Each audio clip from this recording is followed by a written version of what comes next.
truly, that's what we need as a country. So thank you so much. And I'll be back next week because this true leadership thing means a lot to me. I learned so much. Bye bye. Thank you so much, Jim, and I appreciate that. And I take that as a high compliment from such a great leader. And so, yes, we are here to talk leadership, all things leadership. And we today, being Mike Van Pelt and myself, Jim did have a prior commitment that he is dedicated to and committed to. And that's what we're going to be talking about today. Leaders are dedicated. Last week, you talked about determined, and a lot of this, actually, all of this section hinges on leaders are winners. Now, really, a bigger part of it comes into our goals. Now, we kicked off leaders are winners as a main category with the subcategory of goal setting. Leaders are goal setters. And the thing is to really start to achieve these goals and start to get to them and to get other people on board. Some of the things they want to see is, one, they want to see you setting your goals, especially those that are truly working with you, not for you, with you. Okay, those working for you as in employees and things, they may want to know, but a lot of times they want to know what's in it for them, or maybe they're an outer circle friend that they're like, okay, cool, good for you. What do I need to do? And there's nothing wrong with that, by the way. I have nothing wrong with that because they do have some of their own goals to take care of. And maybe it coincides with company goals or your goals, and maybe some of it doesn't. But overall, the betterment of the world is what we all should be trying to attain, which is a struggle right now. And I'll leave it at that for now. But the thing is, one thing people really look for is this person dedicated? Are they dedicated? Now, when I say this person, it's not just the leader, it's those around them.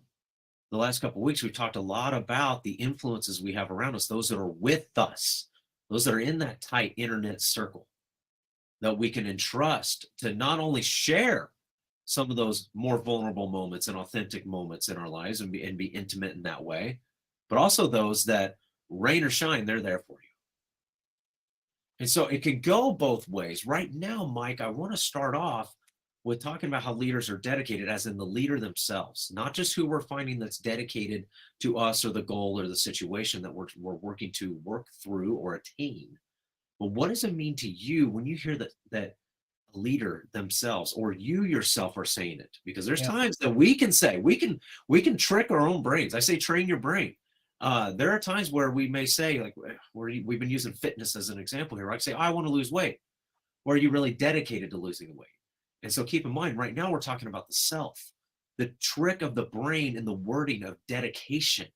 I'm dedicated to this. If you are really dedicated to it, then you have reached a point where not only have you said out loud what it is, you've gotten very specific and intentional with it, and you've written it down, and you've got the steps and the means to getting there, including a support system. So, Mike, what does it mean to you when you say, I am dedicated to? Yeah, to whatever. What's funny What? it's funny you brought up weight right now.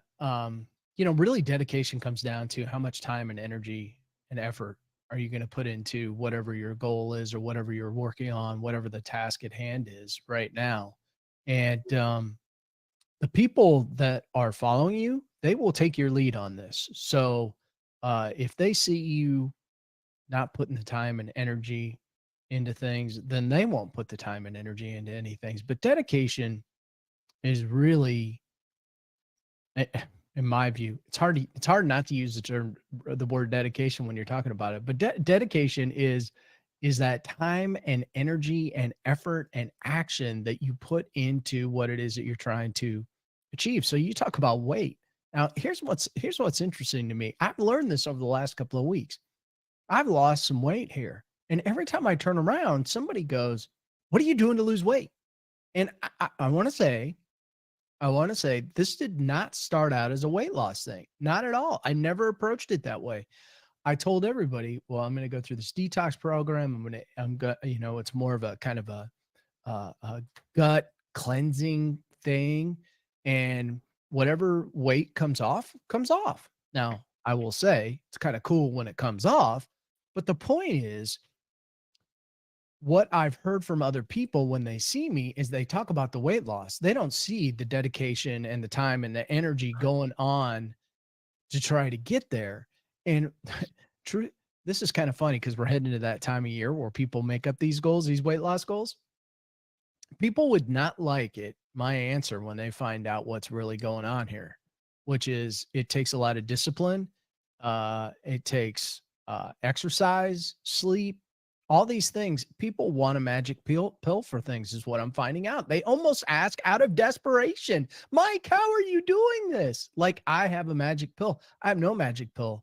It's eating right, it's sleeping, it's exercising, it's discipline. People don't want to hear that. They want a magic pill. And the same thing's true of dedication and leadership.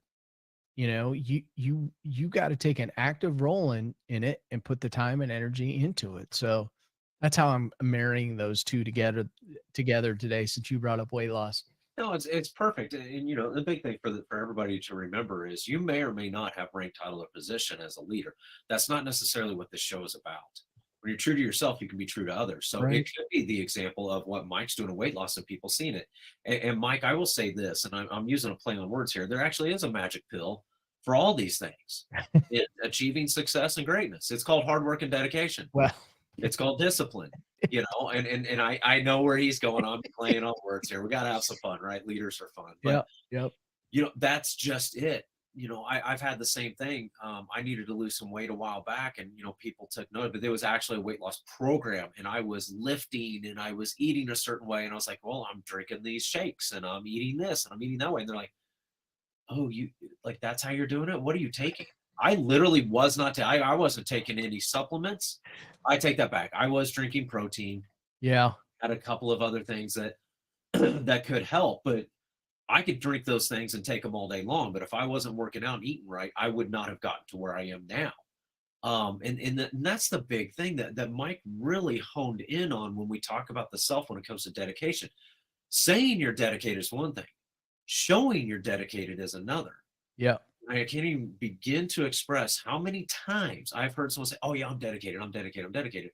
I never see them do it. Now, I don't believe you.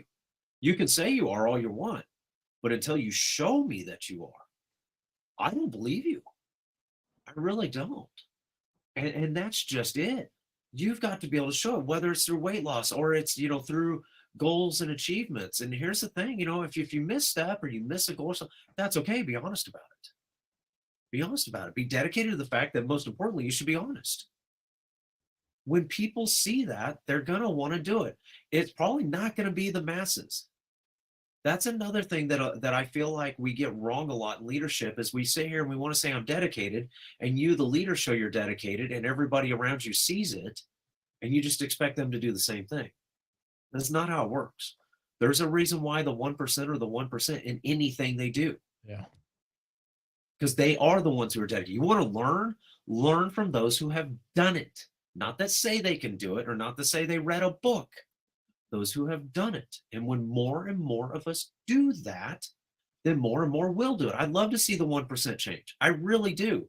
There's rumor it's pushing 2. I haven't seen that actually in the stats, which you can make up whatever you want on statistics. I can prove that because I had a professor tell me that. Literally told me that in a master's program. Said, statistics really don't matter because you can change it to manipulate it whatever you want as long as the numbers are there. Thanks a lot. Why am I in this class? Can I have my 10 grand back? I mean, seriously, you just summed up my entire statistics 2 class in one sentence. Why am I here?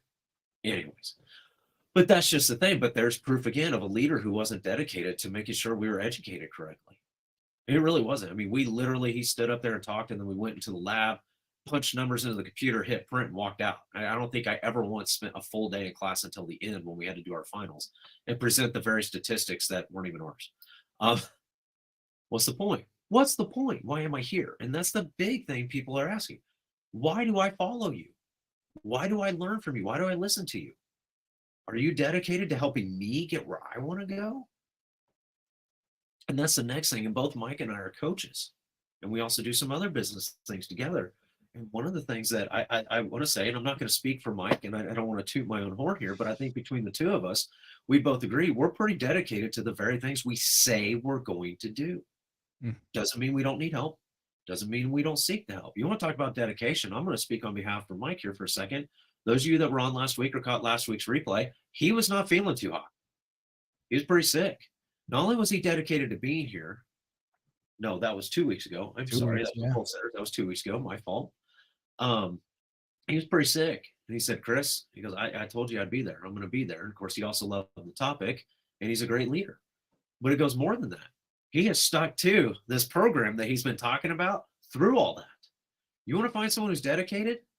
Find them at a time of adversity and see if they're still going through it. See if they're still working to achieve, or if they quit. Maybe they pivot. Yeah. I'm okay with pivots. I'm okay with asking for help.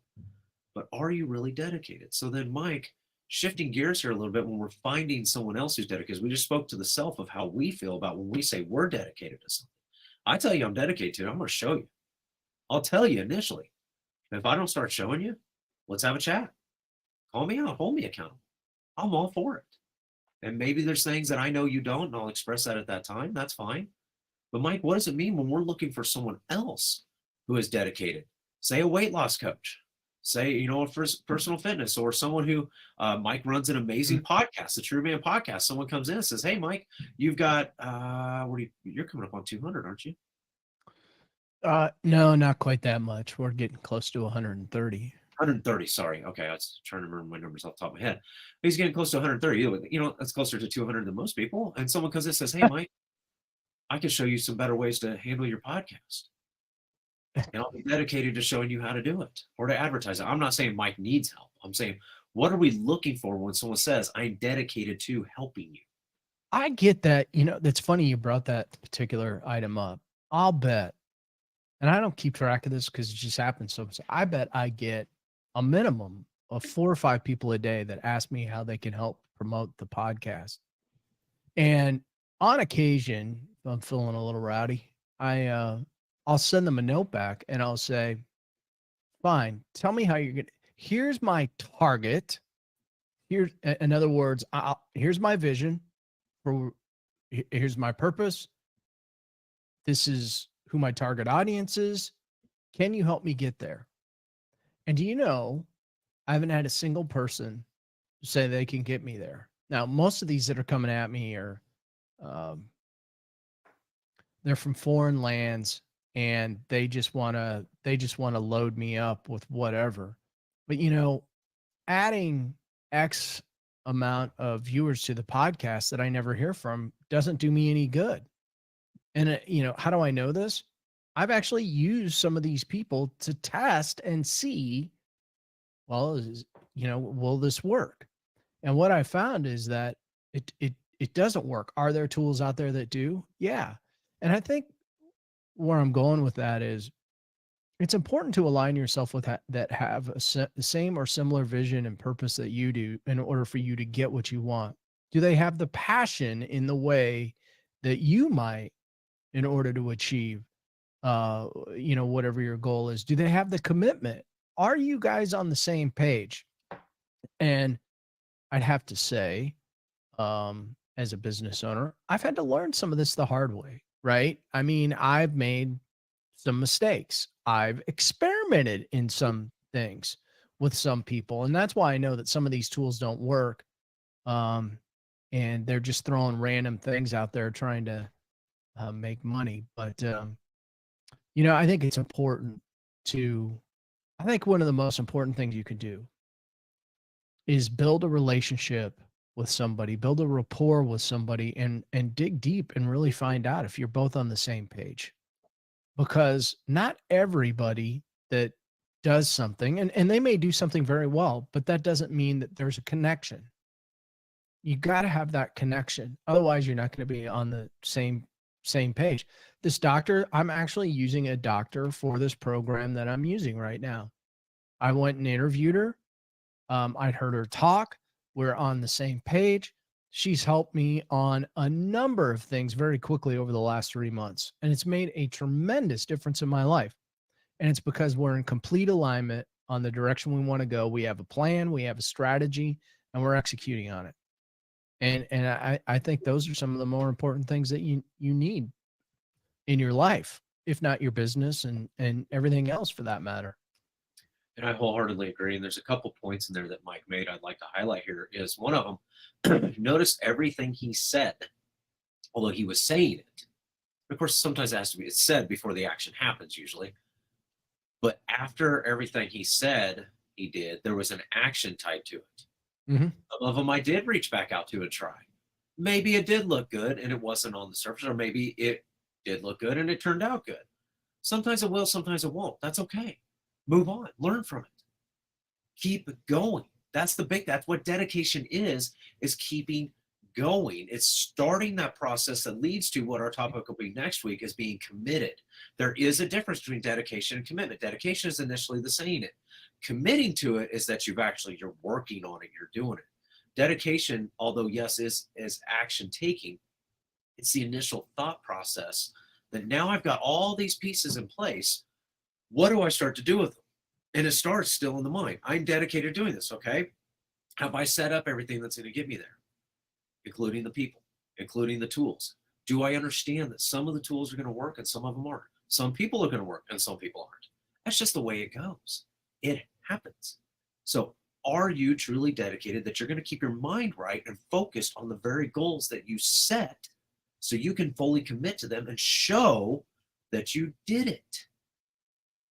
You got to show that you did it. And sometimes you're going to win and sometimes you're going to learn. Notice I didn't say lose. We're not losers. We're leaders.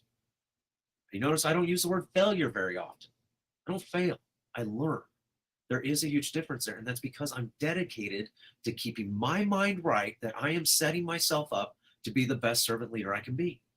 And in order to taking care of myself in that way, I can start to show others what I could be doing in that. And that way, if they choose to join me, whether it be in team building or they decide to hire me, now I'm looking for the opposite. So I initially talked about us as the leaders who are dedicated, other leaders we have looked to that we could use as an example, or tools and things we use. And now, Michael, we're switched for a while here in looking at those around us, whether they're employees or whether they're clients. How do we handle keeping their mindset right to be dedicated to whatever it is? And I'm not a big fan of using this phrase all the time, but I do. Dedicated to the cause. Are they dedicated to the cause? It's such a cliche term, but it works. And I would say that also using it, everybody understand where I'm coming from in this, is now we're looking for those that they say they're dedicated. Okay, so they say it. How do we start to look into that they're going to put themselves in position of being committed? And I don't want to get too stuck on the word committed today because we will be discussing this next week. However, the two do go very hand in hand. So what are we looking for when we're looking for dedication, now that we've established ourselves and those who will help us directly, to those that will help continue to advance us on and advance themselves? I think it's funny. I have all these words flashing through my head, many of which we've used before because they kind of all run together. Good. I would like to think that they would look and go, what kind of example are you setting as a leader? And the inspiration that they gain from that, I think is really important. Not that everybody needs to be inspired. Some people are just naturally like, I get the vision and, I'm moving forward with whatever. But, so much of the time, I think it falls on the leader's example. How are they setting the tone? How are they circling back to the vision and the purpose and the goals of what is going on? I hate to say this, and I think maybe it's always been true. I mean, it's funny to me, especially when you start diving into the Bible, how you could read an Old Testament verse and come over to the New Testament and you're like, wow, they just said the same thing, but they said it differently. And it's as if Scripture's saying, well, you probably need to reread this one again. And I think life is a lot that same way. Sometimes these positive affirmations, these positive messages, they need to be reiterated. They need to be retold until they're ingrained in people to help them learn. Sometimes we just needed to be reminded. And that's not a negative thing. I think that there's so much negativity in our world nowadays. The other day I was in a Bible study and we were looking at some stuff, and I said to the group, I said, man, I think we're looking at this wrong. I said, it's so easy to look at the negative of what we're studying here. I'm not sure that's what God intended. I think he wants us to see the light, but he's showing us the darkness as an example of what not to do, but he wants us to see the light. So let's not focus on the darkness. And it's just so easy to dwell in that. And I think part of a leader's role is to set the example and talk about the positive in order to lead their people well. Yeah, you want to be a leader, be the example. I look at, you were talking about the Bible. I was thinking about the 1%. I know my mouth's going to be off on this, but you look at Gideon. He went and grabbed everybody that was able-bodied, and God was like, no, because maybe not all that. And there's something, we don't know this in the Bible, but I'm pretty sure there was something there where God said they're not fully dedicated to what needs to be done here. Look at when oh gosh, Chris, come on, Bible trivia. Joshua and Caleb went to go to the promised land out of, they were 2 out of how many that came back and said, no, we can do this. We can do this. We just got to dedicate ourselves to what God called us to do. Mm-hmm. There was a mindset thing. Look at how many people are like, oh no, there's giants, we can't do it. And there's so many giants in our lives. Oh man. Mountains, faith as small as a mustard seed. You can tell this mountain to get out of the way. I'll be honest with you, for the longest time, I literally pictured telling a mountain to move and it would walk up on its roots and crawl into the ocean. That was a kid thing, but it's just what I pictured until I actually got old enough to understand, no, the mountains are the things that come in our way in our lives. And when we dedicate ourselves to the very mission that we're called to do, and we create that mindset around doing it, we do become committed to finishing it. There's even times where I've done this myself and others, where I said, oh, I'm dedicated to doing this. And I hit one little road bump, and honestly, I quit. And you'll notice one thing in this list of leaders are not quitters. That does not come up in here. We're winners. So what did I learn to do instead? I learned to pivot. I found out the hard way, I'm not the best at fasting. My body does not like fasting unless I prep my mind a certain way. And I also keep certain things around just in case, because my sugars may crash. I'm not diabetic, but they have crashed on me. And I was not able to get myself through it. I didn't quit. I pivoted. I was like, okay, I need to do this and this next time.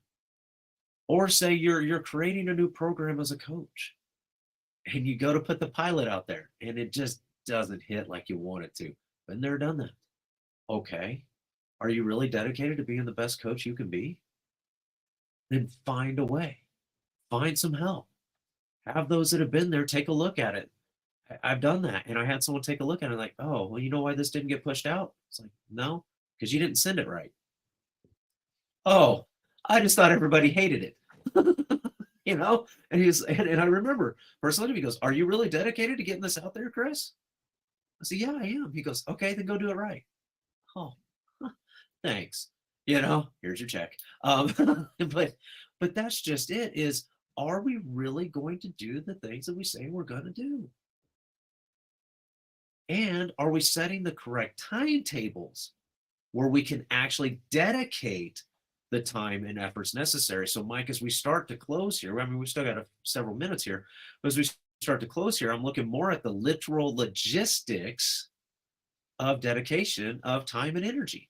Where are we dedicating our time and energy to get to our goals? How do we do that? What does that look like to you? I think as a leader, and I'm using that pretty general, right?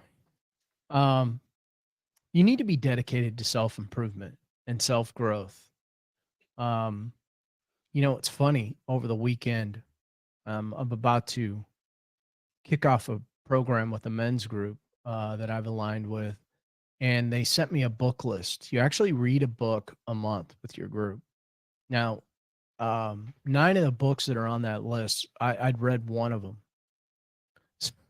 So I ordered 8 books from Amazon. Now, the exciting part to me is they're really dedicated to not just men, but to many of them are, but men in leadership and being better men and better fathers and that type of thing. So I'm excited to read some of these books because it'll help me as much or more than the men that I'm leading in those groups. And I'm excited not just to read them, but I think one of the fun parts about reading a book is so much of the time we put these books on our shelves and we don't apply any of the information. But when you're in a group you almost feel accountable to read it, number one, from cover to cover, which is good. But not only that, but I view it differently. I'm going to take notes a little bit more critically. I'm going to highlight maybe a little bit more than I know. And I always do that anyway, but it may be a little bit more. And then I get to go back and have discussions around it. And as a result of doing all that, I know that action will come of it, and that personal growth will come of it, and I will become a better leader as a result. And so, that's just one example, I think, of how, leaders can grow is that personal growth. I mean, do you really need to be watching what you're watching on television, or could you be reading a book? Could you be doing something to educate yourself to become? And I know some people are going to go, well, Mike, that's just boring. Well, you want to get to the next level in life. I'm hard pressed to find anybody that doesn't want to get better in the areas of health, wealth, and relationships. At least one of the three you're going to tell me you want to get better on, probably. And my hunch is all three. Well, you can't sit there doing that, watching reruns of Friends. They're kind of fun, but Yeah, and I totally agree. Ironically enough, I had that same kind of chat with my 8-year-old son today. We were talking about reading books, and he, even though he's very athletic and very outgoing, he'll go outside, he'll shut the screens off. But if he can have a screen in front, of course, he's 8, so he's still learning to read. It's not like he can pick up one of the books behind Mike's head there and immediately start reading and enjoy it. I'll be honest, I'm not the best when it comes to reading. I'm not a great example of that, and I'm working on being better. But the thing is what Mike expressed and what I heard him saying was he finds the time, he finds the resources, he finds the way, and then does it. If reading from 10 to 11 a.m. For Mike works, but it doesn't for you, that doesn't mean you have to read from 10 to 11 because Mike is. If it's from 2 to 3, great. If you're reaching out to people, you're trying to get sales, you're trying to get things completed, but for a fact you have a doctor's appointment at 3:00 on Thursday, don't schedule anything for 3:00 on Thursday. And the number one word that comes up when I talk about being dedicated, when people say I'm dedicated, is priorities. Schedule your priorities, your biggest priorities first. Schedule those in first. Write it down, track it. Was this achievable today? And if it wasn't, why? If it was, why? So you can even be learning from yourself. And then when you hit a roadblock where you're like, I just don't know. I cannot get my mind wrapped around this. I'm not able to figure it out. You reach out to somebody that can do it, that would be dedicated to helping you in your personal growth and self-development. Why? Because as you do this and as you become the true leader that you were born to be, other people are going to be seeking that from you. Some of our greatest superpowers lie in our greatest weaknesses. Because after you overcome these things, you achieve these things, other people are going to ask you, how did you do it? And there are going to be those who get it and they go after it. Maybe they do it better than you did. Maybe they're calling you saying, hey, while we were on this journey, I figured out this and this happened. And you go, oh my gosh, that's great. Now you're doing it. That's what it should be about. It should always be about bettering our best each and every day. Self-improvement, self-growth, just like Mike said. You've got to look at what is it going to take for me to be dedicated to this, to do it. And there was a word that Mike used that I loved. And yes, we run a lot of plays on words here because that's what it is. Excitement. What excites you? What excites you? I work out at a fairly large YMCA, and I get to talk to quite a few different people. Believe me, not all of them weightlift like I do. Some of them swim, like a lot of us meet up in the sauna. Or they see my kids and they say hi. Some of them, they do the cycling classes. They may go hit the rowing machine. They might do the cable-driven machines for a little bit of weightlifting, and then they go to the sauna. Got others swimming laps, and the lap pool's down right now. And one guy, he's like, I'm dedicated to being here every day. I was like, cool. So what are you doing then? He goes, well, I switched to the cycle class. I said, how are you liking it? He goes, I'm learning to like it. Yeah. Could have been a more honest answer, but he's dedicated to keeping himself healthy. And because the lap pool's down, because they're doing a bunch of construction in this gym, he found another way. And he knows he could go to another YMCA and work out there. But he's like, this is the one I come to. I love the people I'm here with. And some of the guys that I'm in the cycling class with are in here with us and we're friends. And so they dedicated themselves to helping me get better at this cycling thing. And what's funny is that's been happening for 2 weeks. And I asked him today, how's it going? He goes, honestly, I'm really starting to get into it. I'm really starting to like it. He goes, I still miss the pool, but I'm really starting to like this. And it was because of other people who dedicated themselves to helping him get better because they've been there, they've done that. Are you dedicated? And are you enthusiastic about it? If it's something you're not so enthused about, figure out why. Figure out why. And maybe it's just one of those mundane tasks that you just got to kind of grit your teeth and get it done. You got a few of those. It's okay. But ultimately, get yourself enthusiastic and encouraged about what you're saying you're going to do. And have fun. Have fun with it. Mike, final thoughts from you, and how do we get in touch with you? Yeah, I would say use dedication as an opportunity to learn how far you can push yourself and achieve. That's how I would end this. And you can get a hold of me at truemanlifecoaching.com. You can send me an email. Absolutely reach out to me. Happy to talk with anybody. Mike at truemanlifecoaching.com. And of course, on my website, you can find the True Man podcast. And I got all my major channels up on there now. So if you just click on one of those, you can go to your favorite podcast channel and listen to our latest episode. Yeah, and you should do that, by the way. And what Mike was saying there was, my big thing, find your why, get dedicated to it, start to see those results, start to stack those wins, learn from losses. Remember, we're not losers, but we do learn from our losses, and get enthusiastic about it. Have fun with it. Find those who are going to do that with you, and create an inner circle of dedicated people that have the right mindset to get you where you want to go. I alluded to this earlier. Next week, we're going to get into the absolute action of being committed to our goals. So people start to see people and you, which in many cases is more important than other people seeing it, seeing the dedication and commitment come to life in results. Because the back half of Leaders Are Winners, we're going to be talking a lot about results. And it's going to be fun. So that said, you can reach me, Chris at eaglefirenrichmond.com. Love talking all things leadership. If you'd like to be on the show, reach out to either one of us, or if you're connected through Jim Chong, reach out to him. We'll get you set up with the link. Come join us. Come have these chats with us. We love doing it. It's fun. Love getting different perspectives. Love creating more community around the greater idea. And this kind of sums up where Jim was going on. Leaders are very important. What's even more important is making sure that they're being true leaders. So until next week, have your best day ever by making every day great. Remember, can't never did. God bless us all. Have a great week.